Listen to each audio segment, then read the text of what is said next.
இன்றே டவுன்லோட் செய்து உங்கள் ஃபேவரட் ஷோக்களை என்ஜாய் பண்ணுங்க.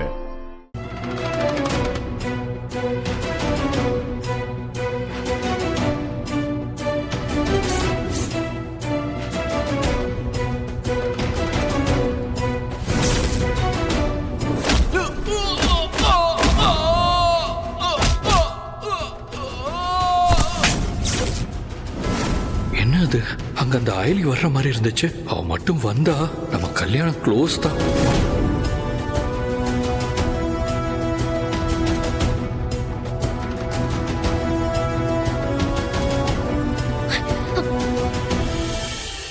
பாடினா அத்தை வான்னு சொல்றல வா. கைய விடுங்க அத்தை. அத்தை என்னாச்சு அத்தை? மேடம் இப்படி மினுக்கிக்கிட்டு எங்க போயிட்டு இருக்கீங்க? ஆரத்தி எடுக்க வர சொன்னாங்க, அதான் அத்தை. அவங்க சொல்லுவாங்க, ஆனா நமக்கு தெரிய வேணாம் நாம யாரு, நம்ம அம்மா யாரு. அவ எப்பேற்பட்ட கொலகாரி.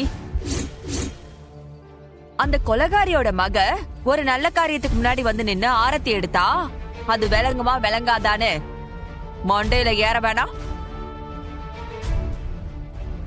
என்னடி பாக்குற? உன்னெல்லாம் இங்க கூட்டிட்டு வந்ததே தப்புடி. இதுல ஆரத்தி ஒண்ணுதான் குறைச்சலாக்கும். இங்க பார், யார் கூப்பிட்டாலும் நீ ஆரத்தி எடுக்க வரக்கூடாது. நீ என்ன பொய் வேணாலும் சொல்லிக்கோ, ஆனா நீ மேடைக்கு வரக்கூடாது, புரியுதா? அதையும் மீறி நீ வந்தேன்னு வையேன், உங்க அம்மா யாரு, அவ என்ன செஞ்சான்னு எல்லாத்தையும் சொல்ல வேண்டியதா இருக்கும்.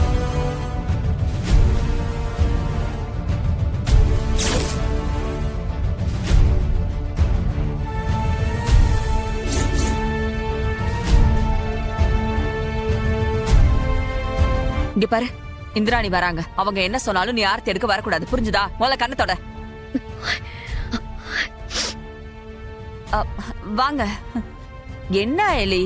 வா எலி, சொன்னா கேளு. எவ்வளவு நேரம் கூப்பிட்டுட்டே இருக்கேன், இப்ப போய் பிடிவாத பிடிச்சிட்டு இருக்க? ஐலி, இங்க என்ன பண்ணிட்டு இருக்கீங்க? எல்லாரும் உங்களுக்காக தான் வெயிட் பண்ணிட்டு இருக்காங்க, வாங்க. நானும் கூப்பிட்டுக்கிட்டே இருக்கேங்க, வரவே மாட்டேங்கிறா. ஏன், என்னாச்சு உங்களுக்கு? கேக்குறாங்களா எலி, சொல்லு. அது ஒண்ணும் இல்ல, எனக்கு இன்னும் கல்யாணம் ஆகல. நான் வந்து ஆரத்தி எடுத்தா அது நல்லா இருக்காது. ஐலி, இதுல அந்த மாதிரி சென்டிமெண்ட்ஸ் எதுவுமே கிடையாது, நீங்க வாங்க. எனக்கு அந்த சென்டிமெண்ட் இருக்குங்க.